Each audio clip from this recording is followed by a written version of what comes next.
اچھا ایک کیس کبھی کبھی مولانا صاحب ایسا بھی ہوتا ہے مثلاً کہ یہ مثلاً زید ہے، یہ کوئی زمین بیچ رہا ہے، کوئی پلاٹ، کوئی گھر، کوئی پراپرٹی بیچ رہا ہے، ہم جانتے ہیں کہ یہ اس کی ہم کو پتا ہے کہ یہ خود چھینی ہوئی ہے، ہاں گھپلا دبائی کیا ہوا ہوئی ہے، ہے، گھپلے کی ہے. احسن تم. اور ہم یہ کہہ رہے ہیں کہ ہم سے کیا مطلب، ہمارے نام ہو جائے گی، سیدھا ایک دم صحیح ہے، بھلے کسی کو یہ لوگ آپس میں سمجھیں.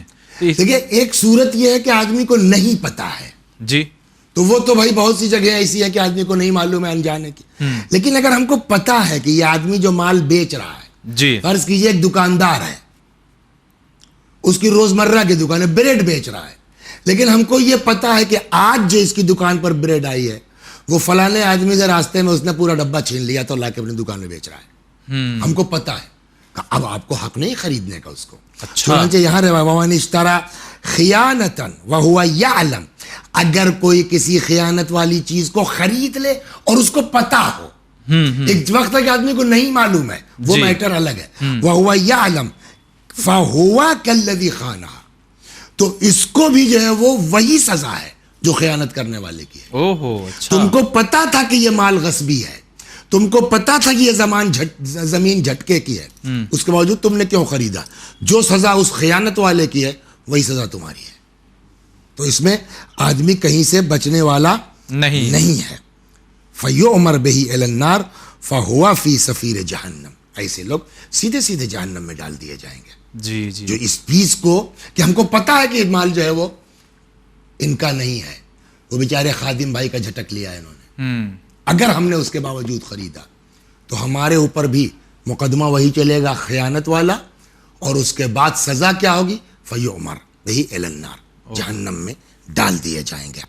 اچھا ایک کیس مولانا صاحب اس طرح سے بھی ہے جو بہت زیادہ پبلک میں یعنی محسوس کر سکتے ہیں کہ مثلاً آپ نے ہمیں کوئی امانت دی اور آپ نے جب ہمیں ڈیمانڈ کی کہ ہمیں واپس کرو تو ہم نے وہ واپس نہیں کی. مثلاً مثال کے طور پر کہ ہم نے ان کی امانت واپس نہیں کی، اب وہ ان کو موقع مل گیا، ہماری کوئی چیز ان کے ہاتھ لگ گئی، قیمتی چیز، تو انہوں نے سوچا کہ 1 لاکھ تو ویسے ہی نہیں دے رہے ہیں ہمارا، اب یہ جو ہمیں چیز مل گئی ہے یہ بھی لگ بھگ وہی قیمت کی ہے، چپ چاپ سے دبا کے ہم رکھ لیتے ہیں، تو کیا کہیں گے؟ دیکھیے ٹھیک ہے، ہو سکتا ہے کہ آپ کے پاس آپ کا مال اس کے پاس جتنا ہے اس سے زیادہ ہو، جی وہ کم ہو. یہ بھی مثال کے طور کے اوپر جو آپ نے بات کہی کہ آپ کا 1,00,000 روپیہ باقی ہے، اس کی کوئی چیز آ گئی آپ کے پاس جس کی قیمت 50 ہی ہے، تو چلو بھیا کم از کم 50 تو نکلا. ہاں یہ کہنا چاہ رہے ہیں نا؟ بالکل یہی. ہاں امام فرماتے ہیں نا، اس نے اگر امانت رکھوائی ہے تو وہ امانت ہے، اس 1,00,000 کا اکاؤنٹ الگ ہے، ہاں اس 50,000 کا جو آپ کے پاس رکھی گئی ہے اس کا اکاؤنٹ الگ ہے. آپ اس اکاؤنٹ سے یہاں سے ٹرانسفر نہیں کر سکتے ہیں. اچھا دونوں کا حساب الگ ہے، دونوں کا حساب الگ الگ ہے.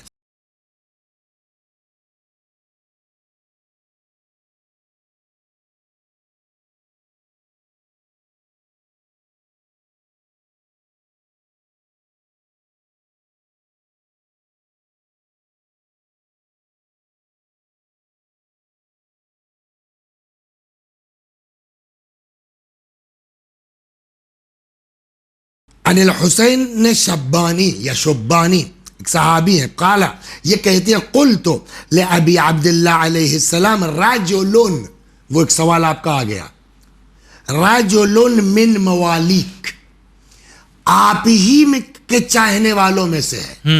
دیکھیں ایک چیز جو ہے اس میں کوئی شک نہیں ہے کہ بغیر حب اہل بیت کے ہمارا کوئی عمل قابل قبول نہیں ہے. اس لیے کہ اجر رسالت آپ ادا نہیں کریں گے تو آپ کا کوئی نماز روزہ بھی قابل قبول نہیں ہے. تو مودت اہل بیت و محبت اہل بیت موسٹ امپارٹنٹ ہے ہمارے اعمال کی قبولیت کے لیے. لیکن محبت اہل بیت کا مطلب یہ نہیں ہے کہ ہم کو گرین کارڈ مل گیا ہم جو چاہیں کریں. اب جب محبت کا مطلب یہ کہ اہل بیت جو ہم سے چاہ رہے ہیں وہ کریں. چنانچہ یہاں پر روایت یہ ہے کہ قلت لأبی عبداللہ علیہ السلام، میں نے امام جعفر صادق علیہ السلام کی بارگاہ میں عرض کیا، رجل من موالیک یستحل مال بنی امیہ، آپ کے چاہنے والوں میں سے ایک ایسا آدمی ہے جو بنی امیہ کے مال کو حلال سمجھتا ہے. اچھا مطلب بنی امیہ کیا ہے؟ دشمن اہل بیت ہے. تو ان کا کھانے میں کوئی حرج؟ یہ جملہ قابل غور ہے. جب کہہ رہے چلو یہ دشمن اہل بیت ہے. وہاں راوی سوال کرتا ہے امام سے، امام صادق علیہ السلام سے، رجل، یہ کہاں ہے؟ وسائل الشیعہ میں، رجل من موالیک، آپ کے چاہنے والوں میں سے ایک شخص ایسا ہے کہ یستحل مال بنی امیہ، بنی امیہ کے مال کو ہو ہڑپنا جائز سمجھتا ہے، جائز سمجھتا ہے. وَدِمَاءُهُمْ، ان کا خون بھی مباح، ان کا مار بھی دیا جائے تو کوئی حرج نہیں ہے. یہ سب دشمن اہل بیت ہے. مثلا وَأَنَّهُ وَقَعَ لَهُمْ عِنْدَهُ وَدِيعَةٌ، فقال علیہ السلام، اور اب جو ہے وہ بیچارے امانتیں بھی رکھتے ہیں لا کے ایسے آدمی کے پاس، تو کیا کریں؟ وہ حلال سمجھتا ہے اچھا بنی امیہ کلا. فقال علیہ السلام، امام نے فرمایا عد الامانت الی اہلہا، جس کی امانت ہے اس کو واپس کرو. وَإِن كَانُوا مَجِوسِيًّا، چاہے مجوسی کیوں نہ ہو. اوہو، امانت داری کی اتنی اہمیت ہے ہمارے دین میں، ہمارے مذہب میں. ایک صحابی ہے امام کے، محمد ابن قاسم، وہ کہتے ہیں سألت ابا الحسن الرضا علیہ السلام، میں نے امام رضا علیہ السلام سے پوچھا، رجل استودع رجلا مالا له قیمہ والرجل الذي عليه المال رجل من العرب يقدر على ان لا اعطيه شيئا والرجل الذي استودعه خبیث خارجی. کہتے ہیں کہ مولا ایک آدمی ہے کہ اس نے جو ہے وہ کسی انسان کے پاس مال رکھوایا، وَلَهُ قِيمَةٌ، اور اس کی حیثیت، مال ایسا نہیں کہ 2-4 روپے کی بات ہو، جی جی، ایک معقول ہے. اس نے جو ہے وہ کسی جو ہے وہ آدمی کے اوپر پاس امانت رکھوا دی، اور جس کو امانت رکھوائی ہے وہ دمدار ہے. ہاں جو چاہے تو نہ واپس کرے، کچھ کر نہیں سکتا سامنے والا. جی جی، ایسا ہوتا ہے، ایسا ہوتا ہے نا. لیکن جس کی امانت ہے وہ کون ہے؟ رجل من العرب يقدر على ان لا اعطيه شيئا، تو اس کے پاس اتنا جو ہے وہ دم ہے کہ وہ واپس نہ کرے تو کوئی اس کا کچھ بگاڑ نہیں سکتا. والرجل الذي استعوده خبيث خارجی، اور جس کی امانت ہے وہ انتہائی بدماش، خبیث، خارجی، دشمن علی. جی. فقال علیہ السلام لی قل له يرد علیہ، امام نے کہا جا کے اس سے کہہ دو کہ وہ چاہے جتنا غلط ہو، چاہے جتنا گندا ہو، چاہے جتنا بڑا خارجی ہو، چاہے جتنا بڑا ہمارا دشمن ہو، تم ہمارے چاہنے والوں امانت واپس کرو. امام نے فرمایا کہ قل له، اس سے جا کے کہہ دو ہماری طرف سے کہ یرد علیہ، واپس کرے. فإنه تمنه علیہ بأمانت اللہ، اگر آدمی کسی بھروسہ کرتا ہے تو اس بھروسے کو نہیں توڑنا چاہیے، وہ اللہ کی امانت داری ہے.